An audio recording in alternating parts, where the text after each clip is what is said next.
گراں قدر حاضرین، محترم علماء کرام، عزیز بچوں، خواتین اسلام، السلام علیکم ورحمۃ اللہ تعالی وبرکاتہ۔ نحمدہ نصلی ونسلم علی رسولہ الکریم، اما بعد فاعوذ باللہ من الشیطان الرجیم، بسم اللہ الرحمن الرحیم، ان اولیاؤہ الا المتقون۔ صدق اللہ و مولانا العظیم، وصدق رسولہ النبی الامین المتین المبین الکریم، ونحن علی ذلک لمن الشاہدین والشاکرین، والحمد للہ رب العالمین۔ آئیے کچھ عرض و معروض سے قبل سب سے پہلے مکی و مدنی سرکار حضور احمد مصطفیٰ محمد مصطفیٰ صلی اللہ تعالی علیہ وسلم کی بارگاہ مقدس عالیہ میں بآواز بلند درود پاک پڑھ لیجیے۔ اللہم صلی علی سیدنا شفیعنا حبیبنا بارک وسلم، صلاۃ و سلاما علیک یا رسول اللہ صلی اللہ تعالی علیہ وآلہ وسلم۔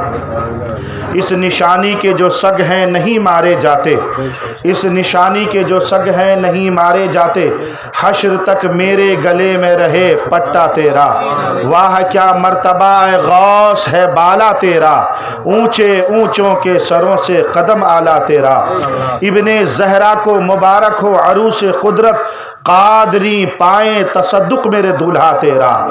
حضرات محترم، جس بڑے پیر کی محفل میں آج ہم اور آپ اکٹھا ہوئے ہیں، الحمدللہ اس پیر کو غوث اعظم کہا جاتا ہے، محبوب سبحانی بھی کہا جاتا ہے، معشوق حقانی بھی کہا جاتا ہے، قندیل لاسانی بھی کہا جاتا ہے، عبد القادر جیلانی بھی کہا جاتا ہے۔ حضرات، غوث اعظم بڑے پیر کا مقام بہت بلند و بالا ہے۔ اللہ اکبر، اللہ اکبر۔ ایک بار ہم سب کے پیر روشن ضمیر حضور سیدنا محبوب سبحانی عبد القادر جیلانی رضی اللہ تعالی عنہ تشریف لے جا رہے تھے۔ خود غوث اعظم فرماتے ہیں، بڑے پیر فرماتے ہیں کہ میں جب جا رہا تھا تو میں نے دیکھا کہ ایک بوڑھا آدمی مجھے پکار رہا ہے، اے عبد القادر میرے قریب آ، مجھے جو ہے سہارا دے۔ حضور غوث اعظم فرماتے ہیں میں نے اس انسان کو کچھ پڑھ کر پھونک دیا تو اس میں توانائی پیدا ہو گئی، اس میں طاقت پیدا ہو گئی۔ حضرات محترم، اس ضعیف اور کمزور انسان نے کہا، اے عبد القادر تم نے مجھے پہچانا، میں تیرے نانا کا دین دین اسلام ہوں۔ بولیے سبحان اللہ۔ میں تیرے نانا کا دین دین اسلام ہوں۔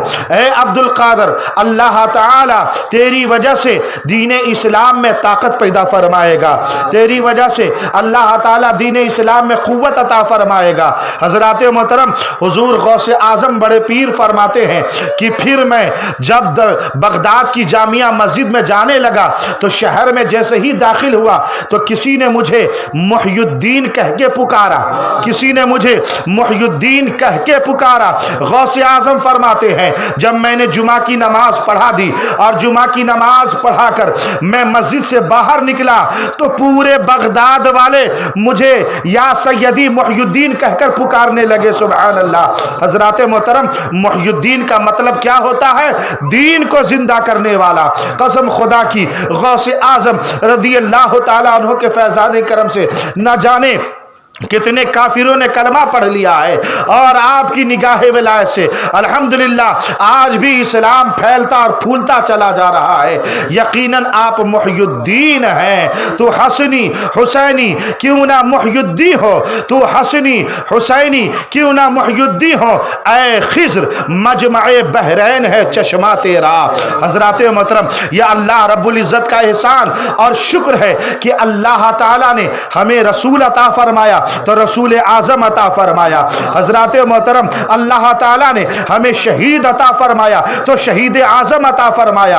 اللہ تعالیٰ نے ہمیں غوث عطا فرمایا تو غوث اعظم عطا فرمایا، اور امام عطا فرمایا تو امام اعظم عطا فرمایا، اور مجدد عطا فرمایا تو مجدد اعظم امام احمد رضا عطا فرمایا۔ حضرات محترم، لہٰذا ہمیں اور آپ کو چاہیے کہ غوث اعظم کے نام کی محفلیں سجاتے رہیں۔ الحمدللہ الحمدللہ ہم سنی حضرات غوث اعظم کی محبت میں کبھی ختم غوثیہ کرتے ہیں، کبھی ختم قادریہ کرتے ہیں، کبھی توشہ شریف کی محفل سجاتے ہیں، کبھی 11ویں شریف کی محفل سجاتے ہیں۔ اللہ تعالیٰ ان کے سجانے کو اپنی بارگاہ میں قبول فرمائے۔ یاد رکھیے جو غوث اعظم کا چاہنے والا ہوتا ہے وہ حوادثات زمانہ سے محفوظ ہو جاتا ہے۔ حضرات برا چاہنے والے برا چاہتے ہیں، مگر غوث اعظم اپنے مریدوں کو ہر خطرے سے اس کی حفاظت فرماتے ہیں۔ حضرات محترم حضور سیدنا غوث اعظم کا مقام بہت بلند و بالا ہے۔ آپ قطب زمان ہیں حضرات، آپ صبح قیامت تک کے لیے قطب اعظم ہیں۔ حضور سیدنا غوث اعظم رضی اللہ تعالیٰ عنہ کی ایک دو کرامت ہو تو بیان کی جائے، آپ کی سراپا ذات ہی کرامت ہے۔ حضور غوث اعظم کا چلنا جو ہے کرامت، حضور غوث اعظم کا بیٹھنا آپ کی کرامت، حضور غوث اعظم کا کھانا کرامت، حضور غوث اعظم کا بچپنا، جوانی، بوڑھا ہر ایک چیز کرامت ہی کرامت ہے۔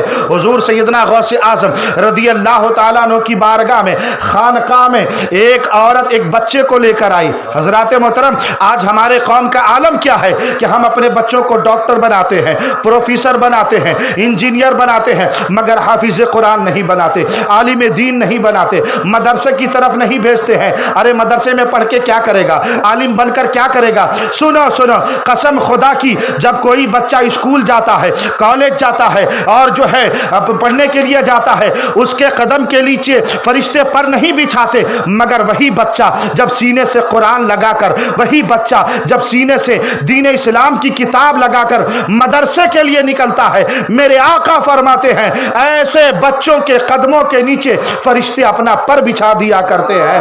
حضور سیدنا غوث اعظم رضی اللہ تعالیٰ عنہ کے چاہنے والوں اپنے بچوں کو مدرسہ بھیجا کرو۔ حضور غوث اعظم سے کسی نے پوچھا کہ آپ کو کب معلوم ہوا کہ آپ اللہ کے ولی ہیں؟ تو بڑے پیر فرماتے ہیں کہ جب میں مدرسے میں جایا کرتا تھا تو فرشتے آواز دیا کرتے تھے، اے مدرسے کے بچے ہٹ جاؤ، اس لیے کہ اللہ کا ولی آ رہا ہے۔ سبحان اللہ۔ حضور سیدنا غوث اعظم رضی اللہ تعالیٰ عنہ کا مقام بہت بلند و بالا ہے۔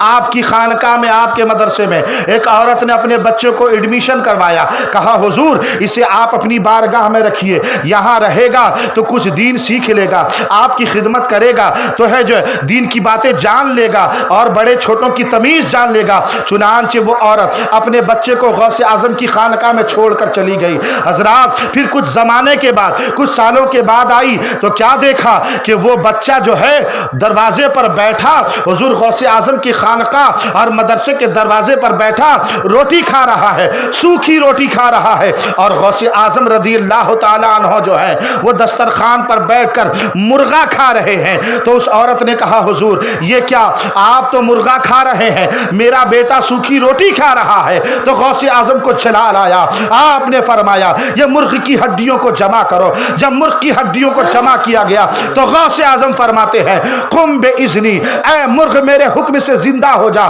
پھر کیا تھا، وہ مرغ کی ہڈیوں میں جان پیدا ہو گئی اور مرغ بانگ دینے لگا۔ کیا پتا چلا کہ غوث اعظم وہ ہے کہ جس پر نگاہ ڈال دیتے ہیں تو مردے میں جان پیدا ہو جاتی ہے۔ واہ کیا مرتبہ، اے غوث ہے بالا تیرا، اونچے اونچوں کے سروں سے قدم آلا تیرا، سر بھلا کوئی کیا جانے کہ ہے کیسا تیرا، اولیاء ملتے ہیں آ کے وہ ہے طلبہ تیرا۔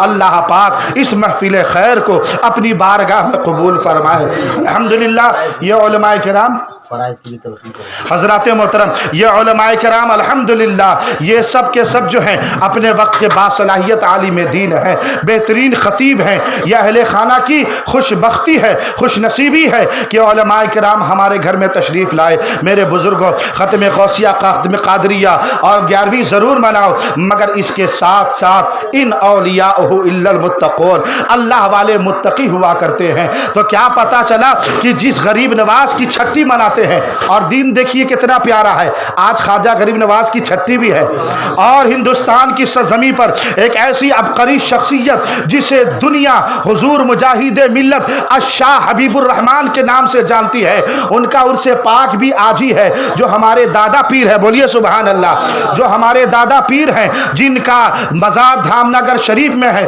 حضرات، ان کا بھی عرس پاک آج ہی ہے۔ حضور مجاہد ملت وہ عظیم شخصیت ہے حضرات۔ اگر آپ کسی کو دولت دولت ہو جاتی ہے نا تو لوگ گھمنڈ کرتے ہیں میں بڑا زمیندار ہوں، میں بڑا دولت مند ہوں، مگر دیکھو مجاہد ملت کو جنہوں نے اپنی پوری دولت کو دین کی بقا کے لیے صرف کر دیا ہے، جنہوں نے سادگی سے زندگی گزارا، دین کے لیے اپنے دولت کو خرچ کیا، اور الحمدللہ پھر اس کا بدلہ انہیں کیا ملا؟